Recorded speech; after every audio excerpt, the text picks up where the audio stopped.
This episode is presented by the Visit Cedar City Brian Head Tourism Bureau. Discover the art of adventure at Utah's gateway to the parks. Cedar City is within a few hours' drive from 6 different national parks and monuments, and only 30 minutes from fresh snow at Brian Head Resort. Check out visitcedarcity.com to plan your next trip. This episode is sponsored by the Cedar City Business and Innovation Center, dedicated to supporting local businesses and entrepreneurs. It provides resources and services aimed at fostering business creation, growth, and retention. The center features the Makerspace, where entrepreneurs and small businesses can have access to 3D printers, video production, and photography equipment, t-shirt printing, and more. Whether you're starting a new venture or looking to expand an existing one, the Cedar City Business and Innovation Center offers the tools and guidance to help you succeed. To learn more and get involved, visit innovationcenter.cc. Hello and welcome to another episode of Explore Local Podcast, presented by Visit Cedar City Brian Head in partnership with Cedar City Iron County Economic Development. This is produced by Dallas Smith Media, and I'm your host, David Johnson, Economic Development Director for Cedar City and Iron County. Hey, awesome. Welcome to the Explore Local Podcast. Today we have the owners of Bristlecone, Brittney Worthen and Kason Myers with an S. Welcome to the show. Thank you. Well, awesome. Well, why don't you guys tell us what is Bristlecone and where are you at? So we're located on 67 West Center, and Bristlecone is coffee shop, yoga studio, spin studio, Coffee Yoga Connect is where we're at. So, Coffee Yoga Connect. Yeah, I see that. It's part of it's kind of ingrained in your logo there as well. Okay, awesome. Well, I guess tell us how you got started. Where did you come up with Bristlecone, or was it already previously owned by someone and you bought them out, or tell us a little story behind that. Yeah. So, Bristlecone was owned before, us, but I was actually the plumber on site. So I was a journeyman plumber before this. Okay. And then kind of just wound my way into the yoga coffee world. And the previous owners before us became really good friends. And at one point I was just like, I'm tired of plumbing. It's too hard on my body. Do you have a job for me? Like I'm willing to do anything. And she's like, no, not really.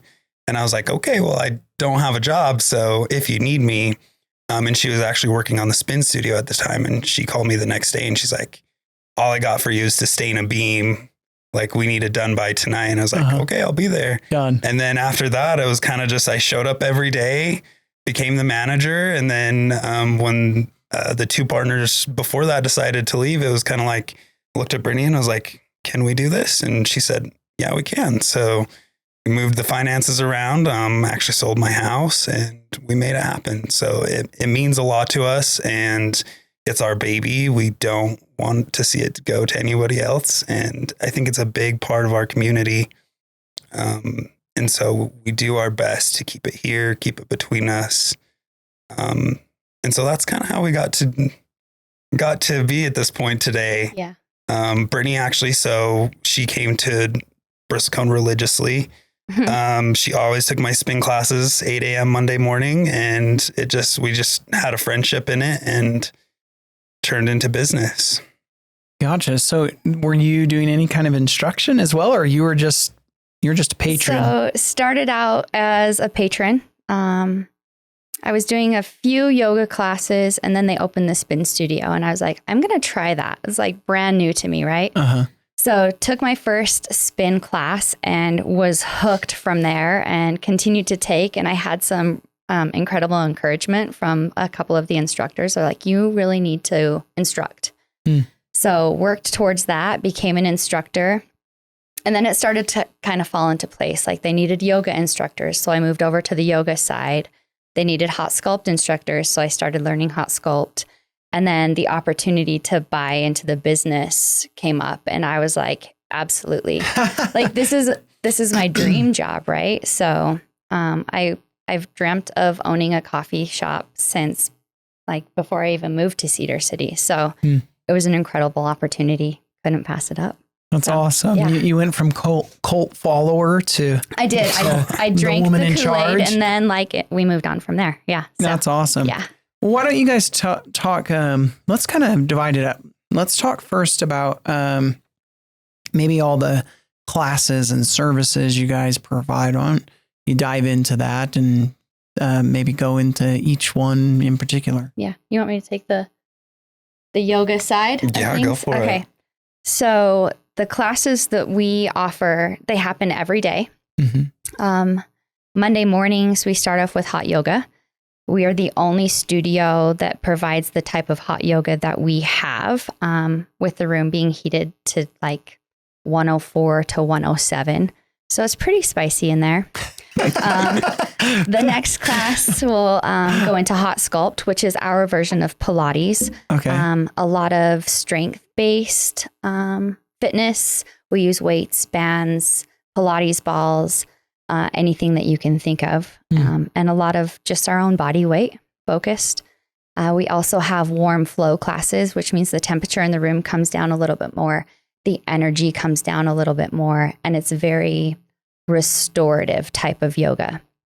And we have a candlelight class that is just room temperature, and it's like more of a vinyasa flow, a little bit faster paced, but not as intense as the hot yoga classes. And we also have sound bath on Wednesday nights. So that is, we have sound bowls. They're crystal sound bowls, and they're set out in front of the instructor, and they just sing the bowls while you lay in meditation. So pretty incredible to experience that. Yeah. Let's see. Is that everything on the Studio A side? Yeah. I'm missing Booty Movement. We just incorporated that class into our schedule on Friday nights. So it's a community that we're trying to build. We can go into Booty a little bit more. BUTI, not BOOTY, right? I was like, do we mean booty as in like pirate's treasure or your rear end? Right. Or Yeah. So BUTI. I mean, there's a little shaking of the booty. Yeah, we do shake it. So. What's that derivative of? Do you know where that comes from? The healing that comes within. It's an Indian term. Okay. Yeah. So. All right. There's a little bit of shaking. Treasure is a some booty. Yes. And then for the spin side, we offer classes every day of the week. They're 50-minute classes. They'll start out with a nice warm up, and then we'll get right into the cardio, and then we have cool down. So every class is a 50-minute class. Okay. Yeah. And so you have Studio A, and that's where all the yoga fun stuff's going on. Correct. And then Studio B is where all the indoor cycling. And everything. Yeah. Okay. Awesome. Well, let's digress, I guess, before we go into the other parts of your business. Talk to me more about yoga, its benefits, what your favorite parts are, where it, where it comes from, or whatever you want to dive into. Tell me about yoga. Yeah. I think there are so many aspects of yoga that you can focus in on. I myself am not one to focus in on like the spiritual aspect of yoga so much as the physical aspect.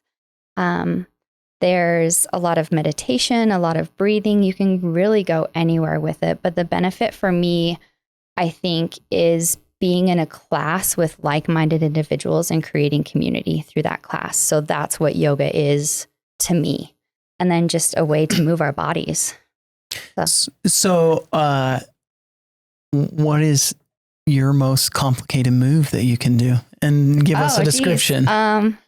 It doesn't have to be the hot yoga spicy version. You can tell us, more moderated for the kids on the show. No, just teasing. Come on, kids. The most difficult and bendy position. My goodness, there's so many. Arm balancers are very difficult for me. And so when I challenge myself to an arm balancer, crow pose. So you create a shelf with your arms, and then you rest your knees up on your elbows. So that can be pretty complicated with balancing. You lift your toes up and you're just kind of like your bum's up in the air. Your bum is in the air. Uh-huh.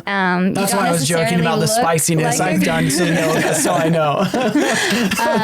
And then you can take that into a side crow. So you're creating that shelf with your elbows and going onto your side. Yeah. Those are more difficult for me. I think that's the beautiful thing about Bristlecone and what we've created is we have such a broad variety of not even but yoga, but our instructors come from all different backgrounds of life.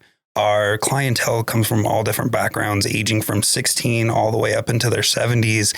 And depending on who you ask, it's going to change. And I think that's the beautiful thing about yoga is it's different for everybody. People get to take away what they need from it. If they need the spiritual, we provide the spiritual. If they need the physical, we provide the physical.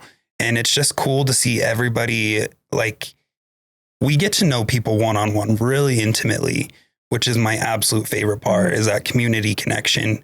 But you get to see them week after week say, hey, in your class, I learned this, or in this other person's class, this is what I learned. And the growth that's happening, like just in our little studio, is just, it's amazing. And it's absolutely my favorite part of what we do on that side. Okay. Well, let me put it on you. What's your favorite pose too? Well, what's the toughest pose you can do? We'll go favorite and toughest. I'm not really sure. I would say my favorite, I'm a big bird of paradise kind of guy. And I don't know if it's because I don't want to say it's a harder pose. I want to say it's a more challenging pose. It takes a lot more core strength and balance. Describe it for us. So what you're going to do is you're going to be, legs are going to be apart in a warrior two. If you're not familiar with that, arms are parallel. Arms are parallel. Hips are open. And then you're going to take a bind, one hand behind the back, one goes underneath the hips, and the hands do not have to touch. We make sure to tell people that. And then the back foot hops forward and you lift the bound foot up into the air. Now, because I'm a man, most men don't have the strength and flexibility in their hamstrings. And I think that's why I like it, is because it challenges me to be more flexible in those areas. And it's just one that is my favorite to see other people progress on. I would say it's probably one of the ones that takes a slower progression. It takes a big leap of faith.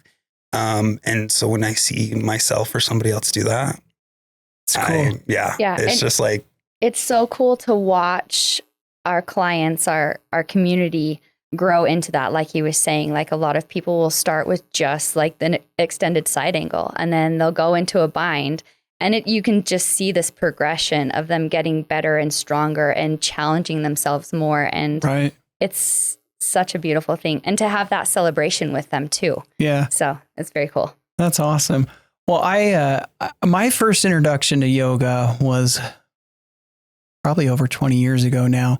I was working out in Washington, D.C., and a group of young college kids are like, oh, let's go over to the university, and they've got a free yoga class tonight. And I'm like, yoga really is so like sissy and stuff, So I'm like, okay, I'll go. And I went, and there were a few things that stood out to me. Well, one, that this particular yoga class did not make me feel, because what I didn't want to go was somewhere where I felt just like I was cringing the whole time. Like I didn't want to be like this, cheesiness. That's what I just, I was, yoga, I'm too manly for that. And I'm by far, I'm the furthest thing from manly, I guess. But I went in this class, and a couple things stood out to me. In addition, this particular class, it wasn't all like incense and beads, and which is what I was like going in, expecting. Just the instructor was just up there, told you what poses to do, had some nice relaxing music on. And I'm like, that was really cool. It was physically challenging in some ways, because you could feel your core a ton more. I feel like Dr. Seuss here. But it was one of the most relaxing, meditative, if that's a word, things I had ever done. And I just remember walking away as this, young guy thinking that was very unexpected. And so I'm a runner. Whoops, you hit this, Mike. And I was having a lot of like hamstring issues and things, or soreness, not issues, but soreness. And this was a few years back. And I'm like, I've got to find a way to loosen up, to strengthen variety. And I'm like, I'm going to just see online if there's yoga. And I came across, before she was really big, maybe you're familiar with her, Yoga with Adrienne on YouTube. Anyways, she's just got this channel, and it very much fit that experience that I had previously. And I found a lot of other ones on YouTube that I'm like, this is too much. This is too cringy for me. I can't do it. So when you talk about like the physical or the different types of classes, if people are looking at Bristlecone, how do they know which one to take? If they're like, I want to give this yoga thing a try, but maybe they want something a little more like meditative and spiritual, or maybe they just want something physical or kind of like what I was looking for. Yeah. How do they know what to take? It's basically coming from word of mouth. I mean, if anybody comes in that's brand new to yoga, we're definitely not putting them in a hot yoga class to start off with, because it's very fast paced. It's very intense with the heat. So for a beginner, you probably want to start with a warm flow or a candlelight class that's just a little bit more calm. So I recommend that to people when they come in, when they're brand new to yoga. And I hope that our community sees that too and will help. Like if they're bringing a friend, like maybe let's not bring them to hot yoga to start out with, right? Let's not scare them away. Right. Let's keep it like basic and easy and restorative. And then we build up to those hot yoga classes. And we do see that progression a lot. Well, I had a buddy that did the hot yoga, and he would tell me, I still haven't done that. I haven't brought myself to that, more because I wasn't sure he would describe it. I'm like, I'm not sure I'm really wanting that experience and stuff. So, but in your hot yoga, sorry, I've got to ask this. I'm like, feel sheepish, but like, I just had this picture of everybody in their skimmies doing yoga with a temperature of 104 degrees. And there's probably more, sounds going on than you want to experience, which is just an awful experience in my mind. So describe to me why hot yoga? What is the hot yoga experience different from the other ones? Maybe detail a little bit more. So a lot of hot yoga will start out with a very long warm up, right? Because our muscles are so tight. You don't want to get into those poses that are a little bit more challenging and end up pulling a muscle. So what hot yoga does is the heat in the room is already relaxing into those muscles, right? You're going to get right into those like more advanced poses and hold them longer and stronger just because of the heat. Also, you're getting that detox experience from the heat. You're just sweating out. I mean, by the end of a hot yoga class, it sounds really gross, but you are dripping. You are swimming in your sweat on the mat. And so it's very detoxifying. So if I go take a hot yoga, I need to shed 20 pounds or something for my running. I mean, you do get a physical workout and sweat it up. Just in regular yoga, sometimes I'm like, oh my goodness, I was not expecting that. And you could see yourself like shaking, and there's alternative poses if you can't quite absolutely work into another pose. That's something I think that we really pride ourselves on is you can, though we don't suggest a beginner come to a hot yoga class, if you want to try it, our instructors are so well versed in giving you options for your body, because everybody's body is different. Everybody moves in different ways. You have people that are taller, shorter, and no matter what that looks like, we have poses that we can accommodate with. And the good thing about our studio is we have so many people in different parts of their practice. So you have the new beginners that probably feel like, I need to be covered up. I need to have, my long leggings on. But then you have the seasoned ones who have their shirts off. They're in their little shorts. You see women all the time. They'll have a cover on, and then eventually they'll get to the point where they take their cover off and they're just in their sports bra. So it's a really inclusive space where nobody's looking at what you're doing. It's all very internal. And that's why I think our classes provide something no matter what it is, if it's intense or if it's not intense. If you want a spiritual experience and if you go into it looking for that, you're going to find it. If you're going to go into even a warm flow class looking for a physical experience, you can find it. And so I think that's the coolest part is no matter what you're looking for, you're going to find. Okay. Well, talk to us about your instructors. Who are name names, if you want to, who are your instructors that come and do these yoga classes? Because, we're a pretty tight knit community and people know, I assume most of your instructors are here local, right? Yes. So tell us about your instructors and what each of them, I guess, offer. And maybe You can name names. You don't have to if you're afraid of leaving someone out or something by accident. But we definitely don't want to leave anyone out because every instructor is incredible. And we really do pride ourselves on the diversity of instruction that we have at Bristlecone. We have all been trained in Bristlecone's hot yoga. So we all start out with a very specific pattern of yoga, right? And an expectation and an idea of what we want it to be branded for our space. And then from there, our instructors have the total autonomy to change up their playlists, their poses, their flow. So you're going to find it's very much a Bristlecone yoga, but a little bit of flair from every different instructor. So it's... Yeah. We have instructors also that range in all ages.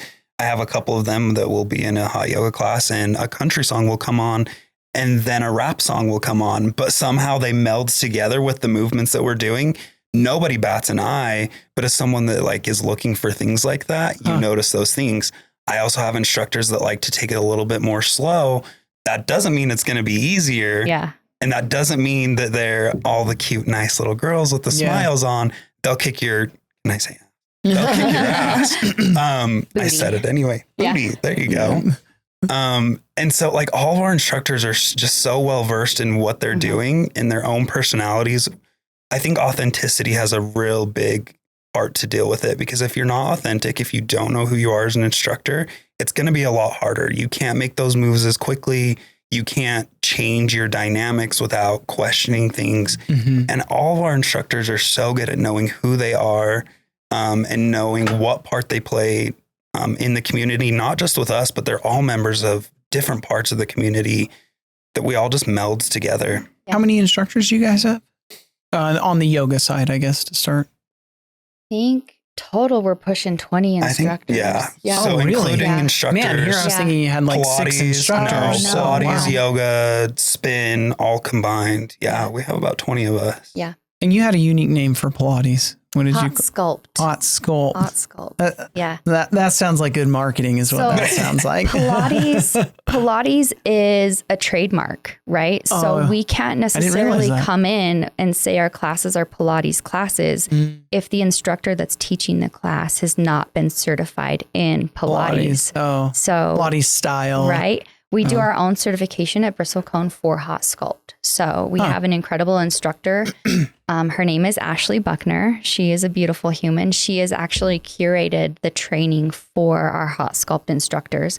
So if anybody's interested in learning Hot Sculpt, they'll go through her training program and exclusively teach at Bristlecone. Well, there's something you said a minute ago. You said it a couple times that I've never heard of before, and never thought of, but what a great way to approach that. You talked about the beginning of each class is Bristlecone branded. Right. So when you say that, essentially what you're saying is you have certain warm-ups essentially that are unique to you guys.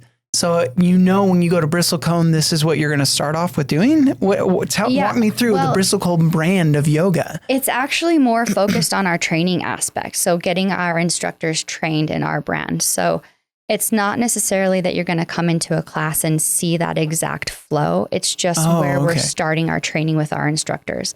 So, I mean, they can maintain that flow that we teach them through their entire practice or time at Bristlecone if they want to. But we just give them the opportunity to advance past that and create their own flows.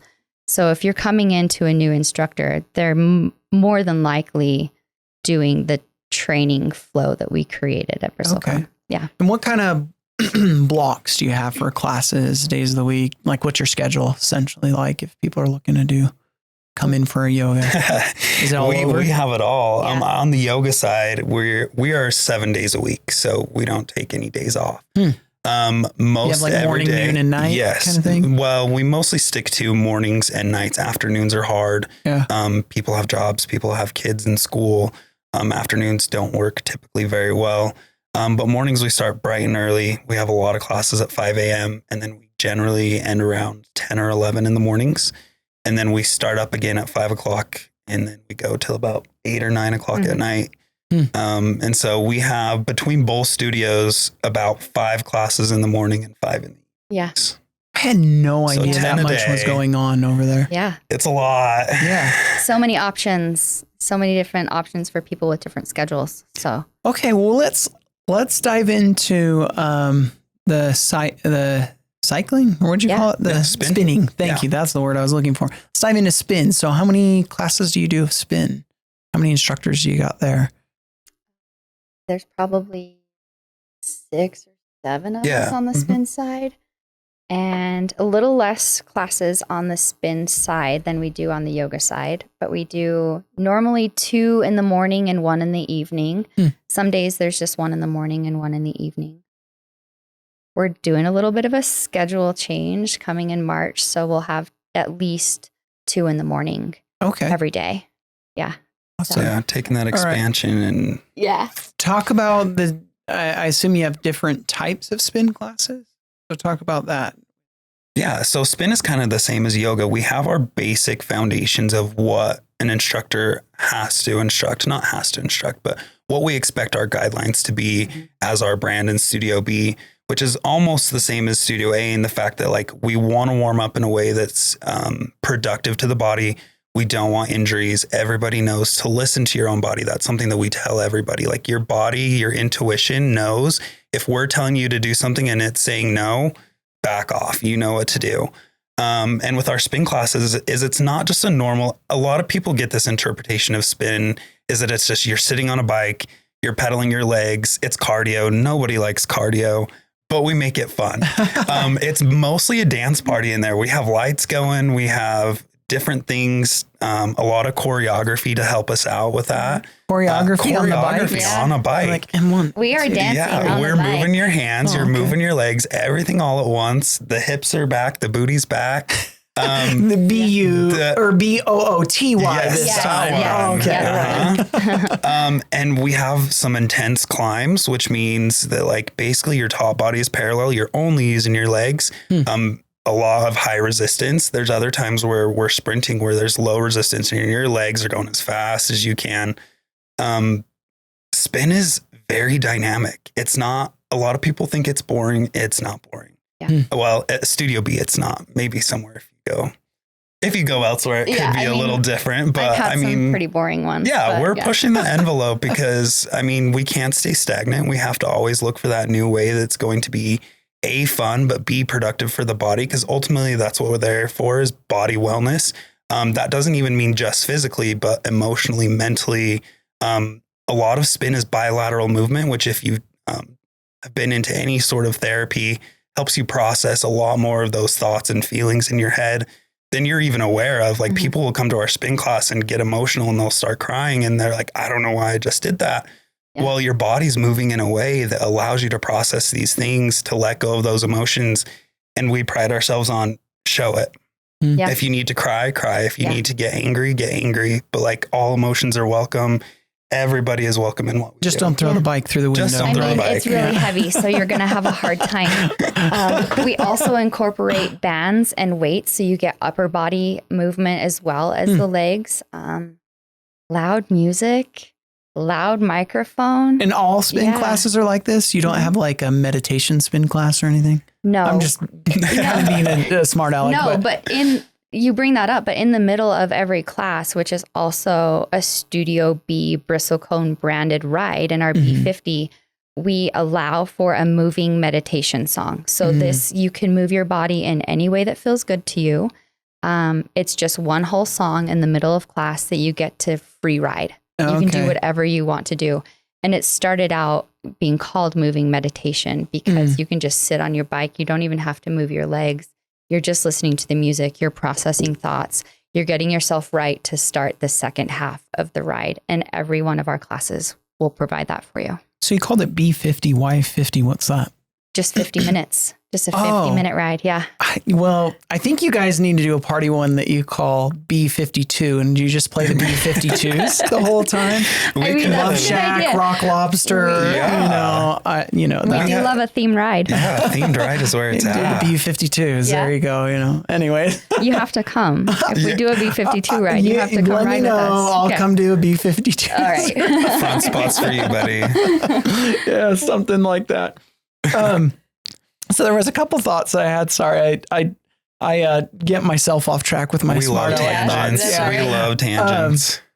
There was something I was thinking back with the yoga again too. One of the things that, and sorry, I'm steering back to yoga. One of the things that I really have always liked about yoga is, and I guess we touched on this, was kind of the strength training side of it. Mm-hmm.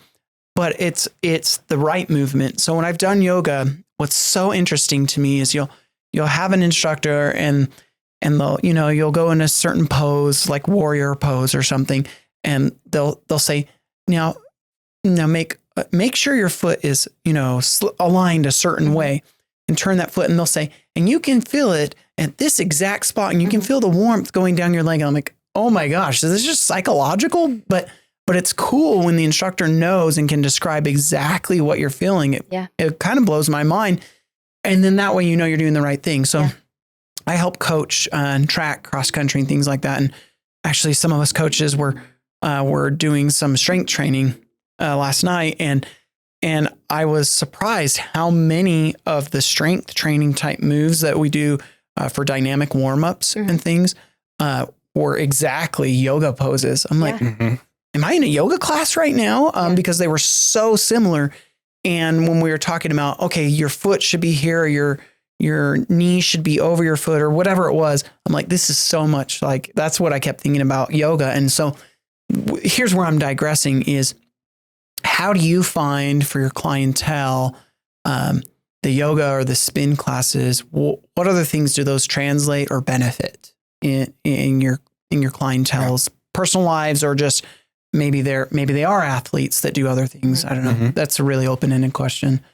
It's a big question. A little bit too. No. I mean, we could go any way you want on this. Do you have any cool client stories of clients that maybe wouldn't care, or you share, or do you have cool stories yourselves of how I don't necessarily know of a client, but we have an instructor that is a triathlete. And I think she's a trainer. Is she a trainer as well?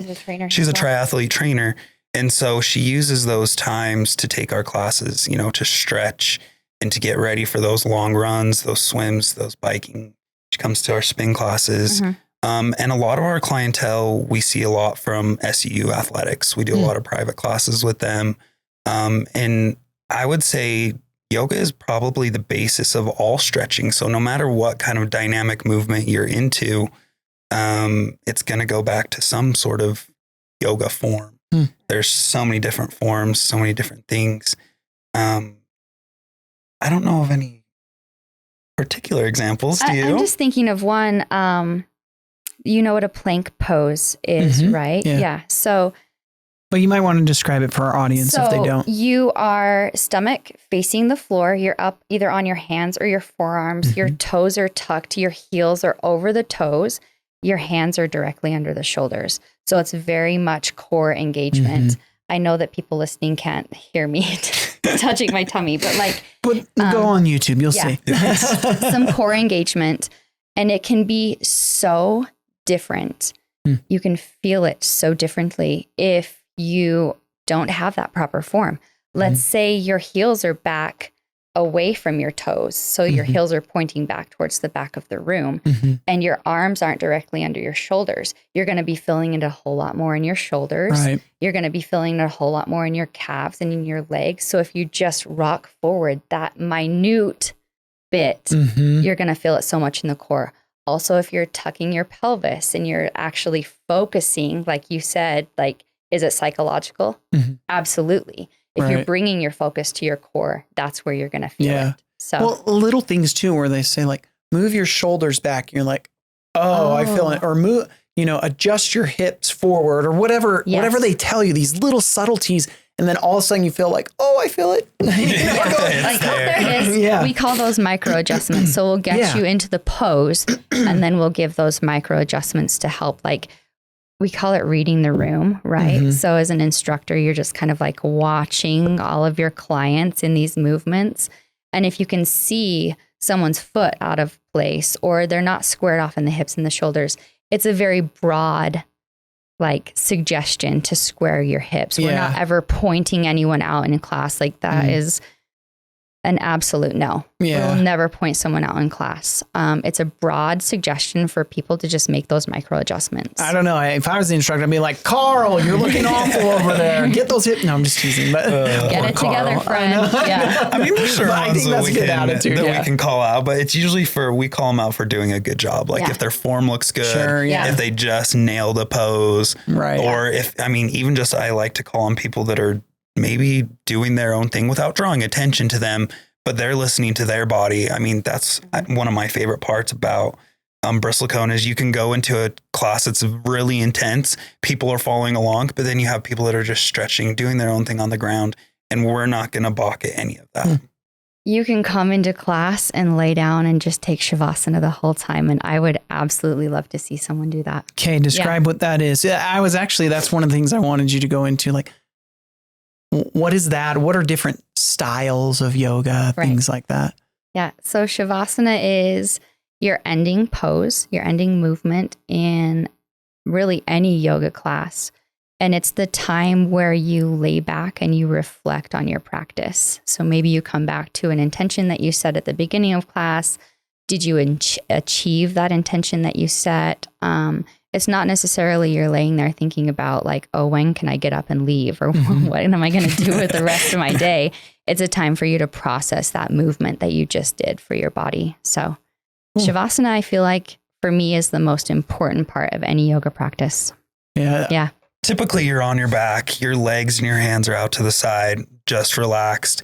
We like to tell people that Shavasana is yours. If it doesn't feel good to be on your back, if you want to be on your hips, if you want to be in a child's pose, anything could be a Shavasana, as long as you're listening to those intentions. But in yogic terms, it's laying on the back, everything's out and open, your palms are up, ready for abundance. And a lot of times they tell you to empty your thoughts. I don't know if that's physically possible. It's never happened for me. I did fall asleep in Shavasana one time after working 22 hours straight. And so I don't know if it was Shavasana actually, but we just encourage people to whatever thoughts need to come through. Don't ponder on them too long. Let them come. And eventually you'll just find yourself in a more relaxed state. We always say melt into the mat. That's one of the, just like in massage, but like if you can get yourself just to release that tension in your body, be it through, anything that happened through the day, your job, your family life, like if you can just let those things go, then that just made the whole practice worth it, no matter how long it was. That's actually one of my favorite parts at the end. Like you said, you melt into the mat, and forgive kind of the goofy comparison, and it's a somewhat smart aleck comparison. But have you ever watched Napoleon Dynamite? And you know the part where Uncle Rico's getting a photo and she's like, imagine tiny little seahorses swimming around you. And he's like, oh yeah. And that's how I feel at the end of a yoga flow is, when you're in that state, you're like, oh, I wasn't expecting to feel so relaxed. There you go. And that's one that'll turn out nice, to quote Deb from Napoleon Dynamite. But it's like I said, sorry, I'm not trying to be demeaning or any way, but that's what I picture. I just see Uncle Rico's face where he's like, oh yeah. And it's unexpected, I think is the point I'm trying to make. You just get so relaxed. Yeah, we do have some instructors that will give a guided meditation. So you're like envisioning your favorite place in nature, or you're climbing a mountain, or you know what I mean? You're just taking a walk in your favorite meadow. So there are those thoughts of tiny little seahorses sitting around your head. Right? I love it. And if that's your favorite part, we have a little something special at Bristlecone. Every hot and warm class that we offer, we end with a cold eucalyptus towel. And so if you've never been to a yoga class, that is people's favorite part. Shavasana is great, but if you don't receive that cold, crisp towel at the end, that makes everything worth it. I'll have to keep that in mind. It's one of the few times you want a cold towel, right? So refreshing. Oh, that's awesome. Okay, well, I'm gonna shift gears entirely right now. Tell me, are you guys from Cedar City originally? What brought you here? How long you guys been here? I don't know. Tell me. I'll go first. I was born in Beaver, an hour north. Okay. That's where most of my family's from. My mom's side, my dad's side is from Minersville, so just little farming communities. Cool. But I've lived here all of my life, if not all. When did you come to Cedar? I was born in Beaver, but we lived in Cedar at the time. So. Oh, really? Okay. You went to high school here and everything. Yeah, went too? to high school here. Graduated from here. My Cedar whole High or Canyon Cedar View? High. All right, there you go. Nice. Yeah, I love seeing the Cedar City community always coming together. Like it's been pretty consistent, I would say, since I've been here. Mm-hmm. And you have those people that are like, oh, I knew your mom, or I knew your brothers, your grandpa. Like people know, like my uncle, when I was going into high school, they're like, oh, like it's going to be trouble just like your uncle. And I'm like, no, really, like I'm not like him, I promise. So yeah, I'm just a local person. That's great. That's awesome. How about yourself? Where are you from originally? Originally from Gunnison, Utah. Oh, okay. Yeah, grew up, went to Gunnison High, graduated, and got immediately out of there.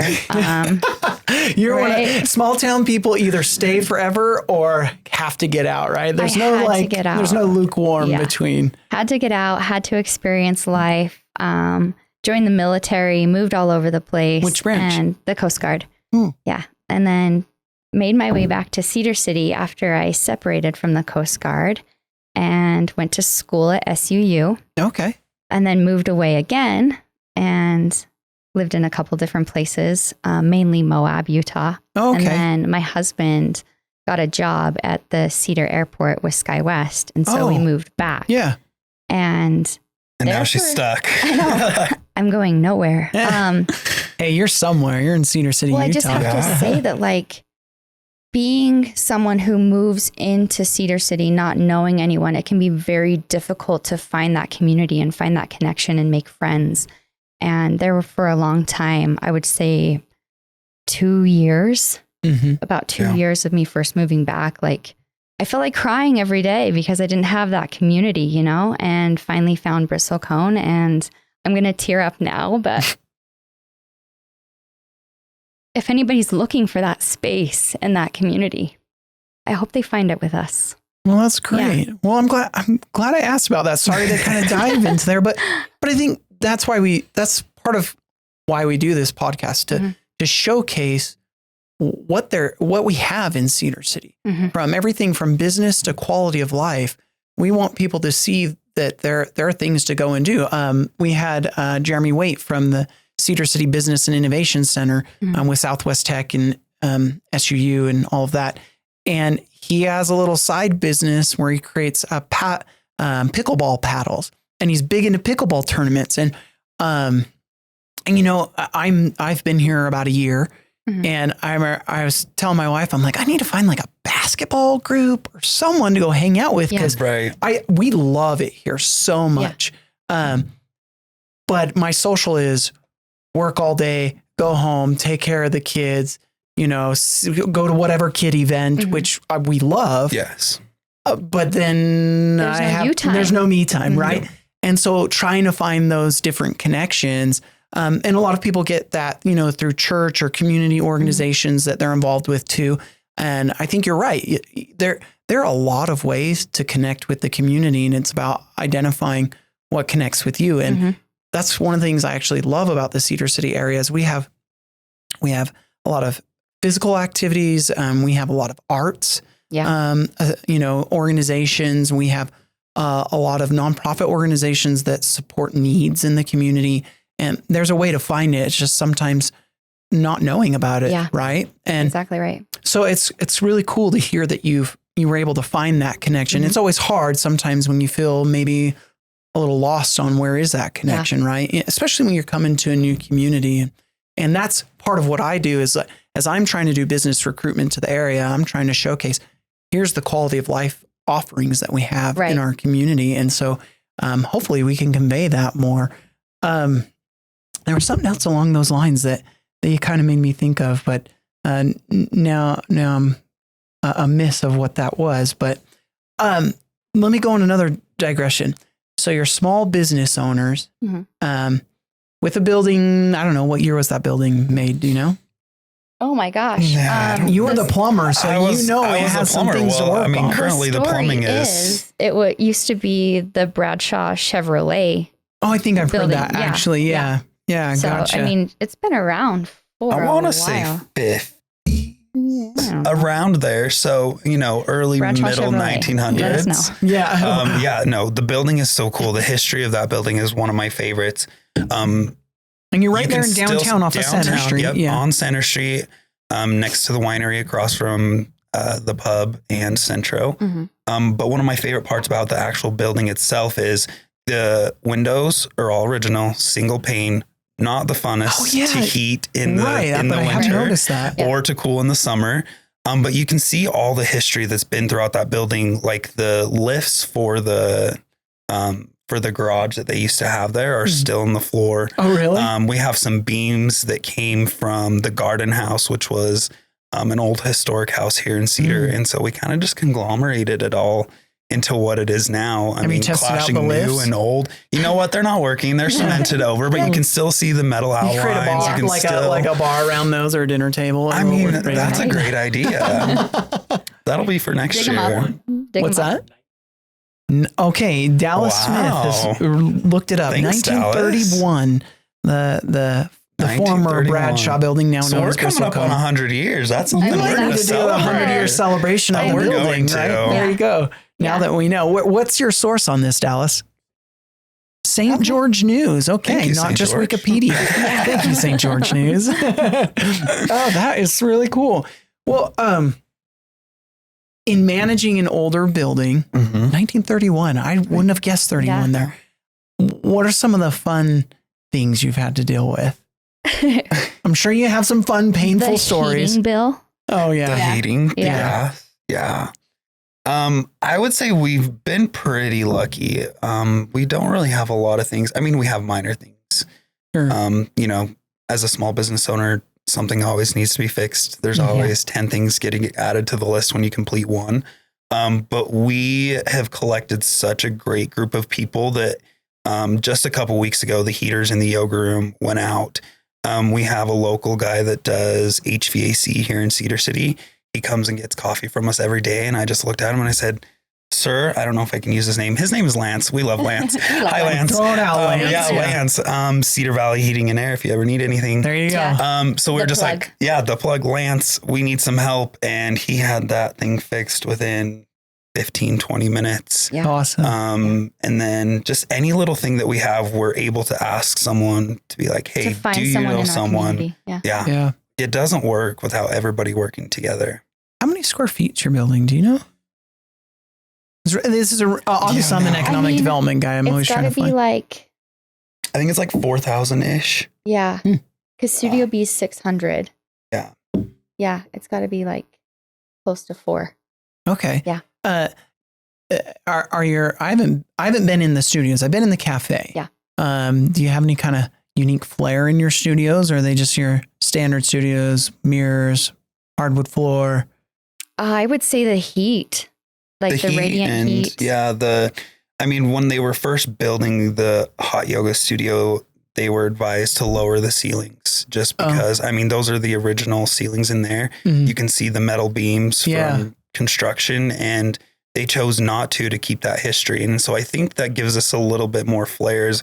We have really high ceilings. And so the space feels massive compared to other Really yoga open. classes. Yeah. Mhm. And even we can back 25 people is what we max our classes out. There's sometimes that we can fit more. And even then with all those people in there, it just feels expansive. Like the energy in there is so collected and concentrated that like oftentimes when we're in a pose, we'll say like, imagine yourself just like going through the roof into the universe. And so like, it's gotta be more than 1,000 square feet, would you say? Studio itself. But feels way bigger. Yeah. So I don't know if I've asked this yet. Do you know what year Bristlecone as a business started? 2020. Oh, 2020. Mhm. 2020. Well, how long have you guys owned it? Just a couple years then? Yeah. 2 years. 2 years. Yeah. So after I did the plumbing on it, became the manager of the cafe side. And so that was about 2021. Okay. And so I've been there in a, managerial role for 90% of the time it's been open. Brittney's been there as a customer and a managerial 100% of the time, like probably since day one or close to. I came in a little bit later. Yeah, when Spin opened. So Spin Studio opened in 2022. Yeah. Okay, cool. Yeah. Well, tell me about the cafe. So, you mentioned coffee, but there's a lot of other things you offer, right? Yeah. So, I mean, drink wise, that's what we focus on is coffee, espresso lattes, stuff like that. I think I had some interesting thing with like mint in it once, like probably a refresher or a lemonade. Must be. Yeah. So we rotate our menu a lot. So we have spring, summer, fall.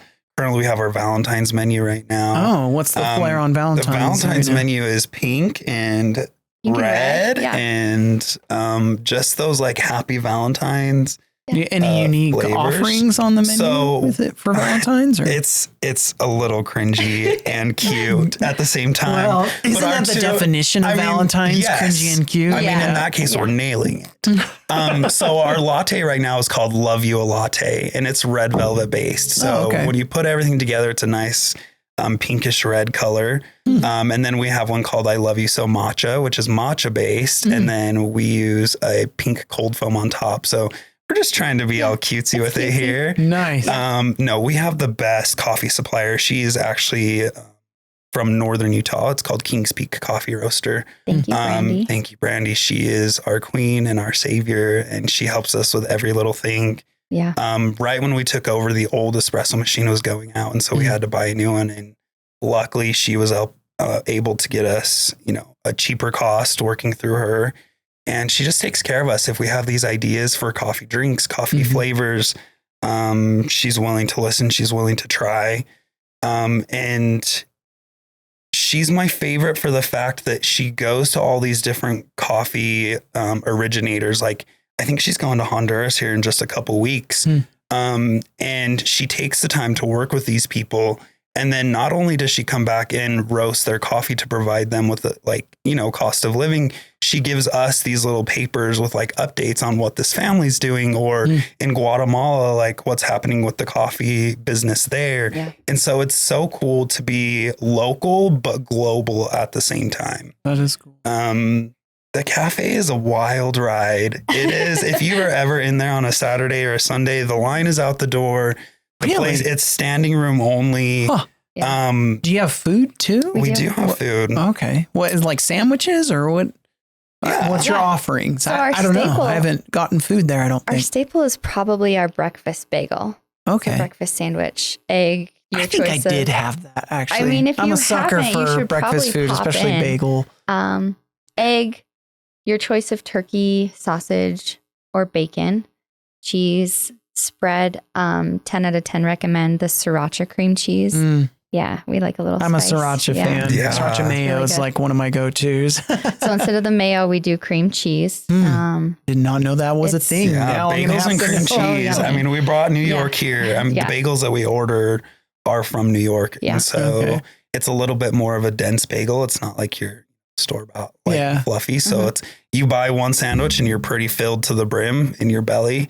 The cool thing is we've gotten to a point now is that we're expanding the cafe portion. It's been basically the same. Drink wise, we're always changing things. Food wise, I think in the past 2 years, we've maybe introduced 2 new items. But we're going to do a little bit of a menu revamp starting in March. So just a little bit more offering. We have a really small kitchen space. It's hard to work in there. And so we're constantly working out ideas of how we can make this run better, how we can provide more to the community, because a lot of times people want it to be quick. Yeah. They're, people at tourism, they're coming through. We have national parks within an hour of both sides of us. Yeah. And so they're coming through, they're getting a coffee, a sandwich really quick. We have one of our main staples is a peanut butter protein bite. So good. Everything is, we don't put any extra sugar in there. It's just peanut butter, unsweetened coconut flakes, dark chocolate, really good stuff, unflavored collagen. There you go. And so people are really nice to grab those and go. But there's a lot of times that people will come and they'll be there for 3, 4, 6 hours all day. Yeah. Just working on the computer, studying. And so we like to offer something to cater to those people too, because as consistent as they are, they're looking for something new too. So we're in that expansion mode right now, which is really exciting. It's nerve-wracking. We don't sleep. we are working 24/7. Yeah. But we care about this community and Bristlecone so much that we're excited to put something new out there.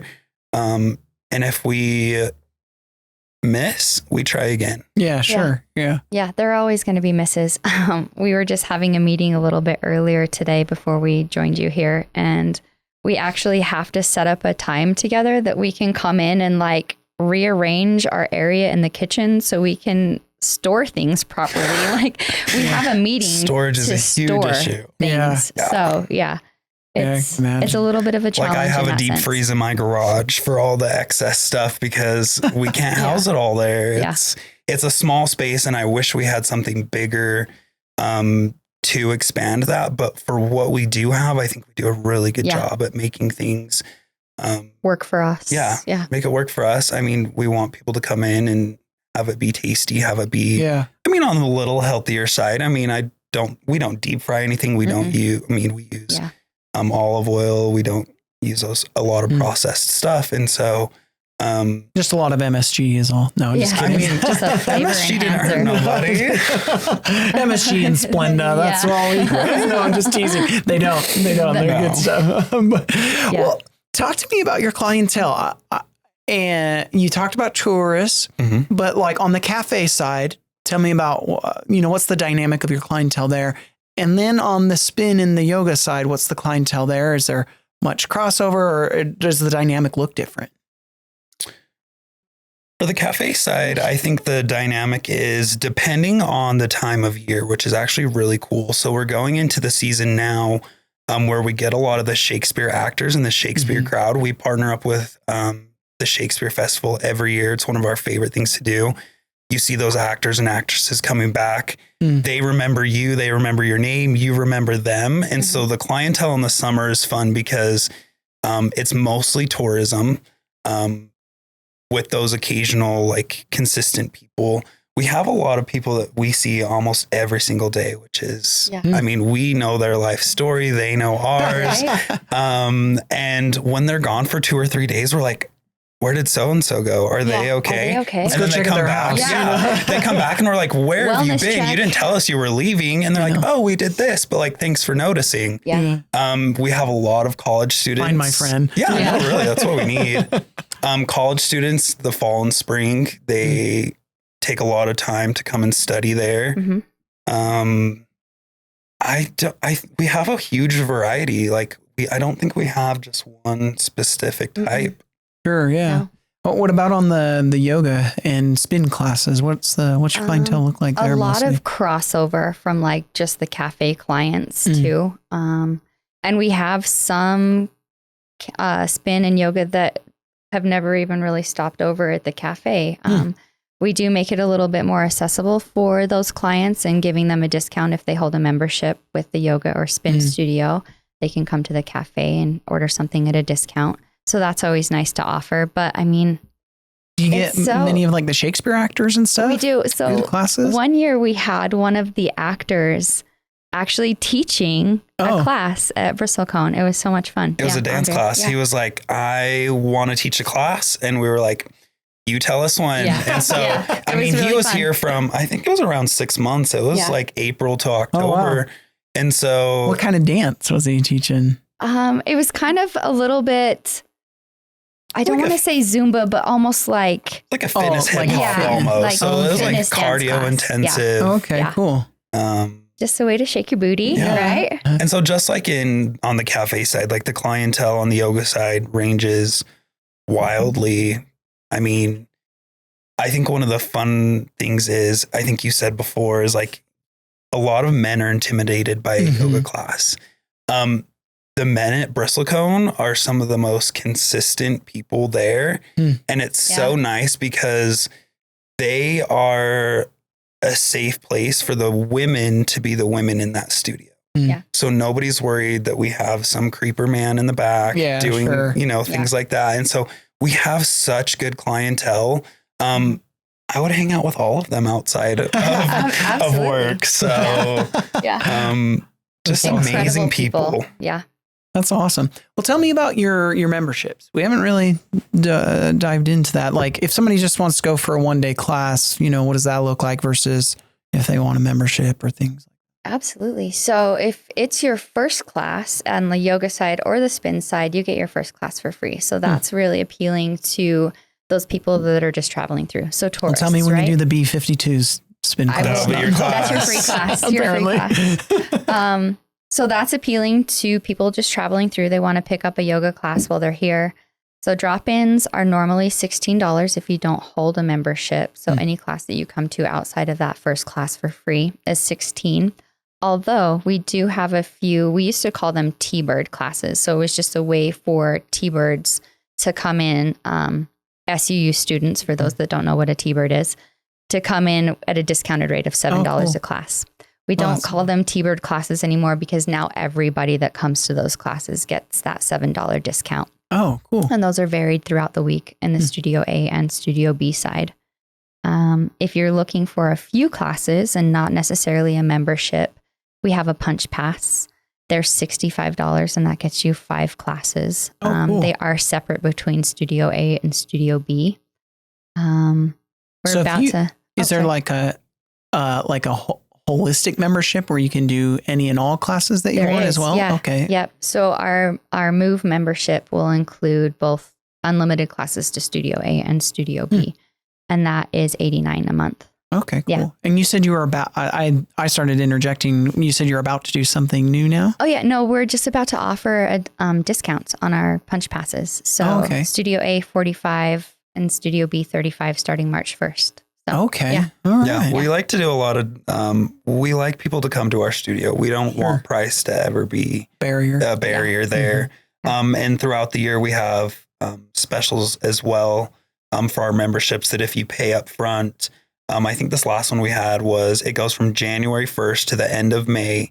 And if you pay it up front, you save, I think it was like $160. And so that's probably one of our biggest sellers is people get access to the whole space, upfront cost, and then they don't have to worry about it. They come when they need to, they come when they want to. It's not necessarily contracted. So once it's up in May, it's up. If you're not ready to renew it, it's not going to roll over month to month.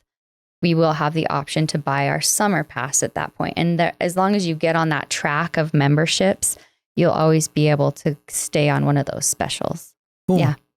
Well, tell me, you guys are located in our historic downtown area, Center Street in Maine, essentially, kind of by the winery park place. Yes. Tell me what your favorite thing about being down in the historic downtown area. I'm just throwing that out. Maybe you hate it. I don't know. I'm just teasing. Absolutely love it. So a couple of our really close friends and we love them so much. They just purchased the pub. So to be across the street from Jaden, some of our best friends, right? That's pretty cool. That's a pretty cool experience. All of the restaurants around us are incredible. We feel very blessed in the space that we have. And we've talked about, man, we wish we had a bigger kitchen, or we wish that we had a bigger space. Ultimately, I don't think Bristlecone would necessarily be what it is without the space that we're in. It's just we wouldn't want to move it anywhere. Mm-hmm. It's where it's supposed to be. Mm-hmm. And everybody, Main Street, Center Street we're all looking out for each other. Mm-hmm. We're all making sure that people have business. I mean, small business community is probably one of the most tight-knit community because we can't rely on anybody else except for those people around you. And so we're always doing giveaways with other businesses. They're collaborating with us. We have so many fun things coming up with all different small businesses in Cedar City. Yeah. And that's probably the best part about being on Center Street is you have that community, you have that connection. We're all just friends. Yeah. It's so nice. We can meet up with each other or ask each other hey, how was your week? Our week was really weird. What was going on for you guys? So to have that connection And that friendship with the businesses around us is very important. Well, I think that's a great point to bring up on small business and being kind of tight knit. I think a lot of the businesses that I see that come and go, a lot of times it's because they're not engaging in that way. And yes, it does take a little more thought and effort to engage kind of with your fellow businesses and, kind of make referrals to each other. It does take a little more effort, but the relationships that you build help you get the connections that you need for your business to be able to be successful, because small business owners, and that's why I was kind of quizzing you a little bit about maybe fun things you've run into with an old building is, especially in a historic downtown, your fellow small business owners downtown have probably already run into something that you're running into and vice versa. Right. And so that connection can make a big difference on the success of your business, and those relationships mean a lot. And anyways, one of the things that I love about the historic downtown, and I'm sure I've said this on this podcast a couple of times. As a matter of fact, I know I did, is it just reminds me of like one of those Hallmark movies where you just walk and, you've got one of those cheesy Hallmark movies and you're walking down this quintessential little downtown. Yeah. I love it. That's everybody what Cedar knows City everybody. They're waving. Our downtown is so good at that. Yeah. And the fun events that we have. I mean, we have Spring Fiesta right on Center Street, right where you guys are at. And, stage on there and all the performances. And then, we have July Jamboree on Main Street and the holiday lighting and just, there's so many cool things. And when you said it's a vibe, it really is. It's a synergy, right? Yeah. And that's what we mean when we talk about that. Like the vibe down there is we're trying to create this synergy and just make it somewhere that people want to come to. I've heard someone say, and they're probably right, well, they wish our historic downtown was closer to the freeway because people have no idea what a gem it is. How fun it is. Yeah. And to be able to kind of demonstrate that. Personally, I'm glad it's not too close to the freeway. Right. And it's not that far from the freeway, to be quite honest. But, a lot of tourists will get off and they'll stop at the burger joints, which are great. Right. But if they come just a little further in town, they'll see this charming little historic downtown where year round we have the trees lit at night and everything. Not to mention when it is the holiday seasons, we have the holiday lightings going across the street. Right. During Valentine's, we have the Love Where You Live campaign. It just makes it fun to bring people downtown. But it does. Anyway, sorry. Now I'm blabbing. No, that's okay. But blab away. Well, before we close, tell us anything else that you think might be unique or you would want people to know about. You talked about making connections. You've talked about the variety of types of services, I guess, that are offered. What are things you want people to? If people were to know something about Bristlecone, what would you want them to know or walk away with? I think my favorite part about this question is when I do get asked it doesn't necessarily have anything to do with business. It has everything to do with if you need that space to take a rest, if you need that space to find community and connection, that's what we have. If you don't even want to buy a cup of coffee and you just want to tell me about your trip, your vacation, your day, we're there to listen. Yeah. We're not going to turn anybody away. We're going to make sure that everybody feels seen and heard. And that's not something you find a lot in businesses these days. They're looking for profit. They're looking for dollar. That's the last thing we ever look at. Yeah. And it just makes my heart happy because I don't have to worry about those things. I only have to worry about the next people that I'm going to meet. How can I make somebody's day? How can people rely on their community and not feel stuck? Mm-hmm. And to find those people that are willing to come into Bristlecone and work for us, right? Like our employees are all incredible.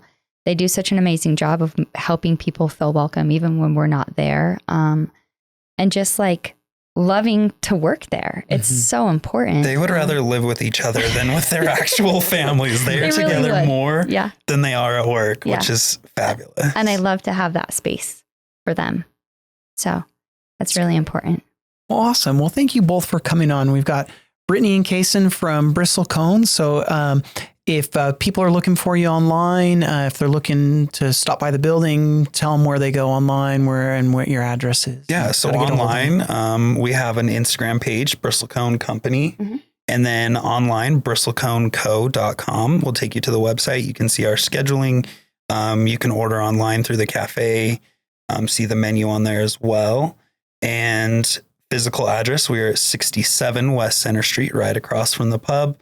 We're a little bit hidden next to the dress shop. Our building sits back a little bit, but yeah, come see us. Come see us. Awesome. Great. Well, thanks for coming and seeing us on the Explore Local podcast. Thank you for having us. Thank you for having us. Sure. Yeah.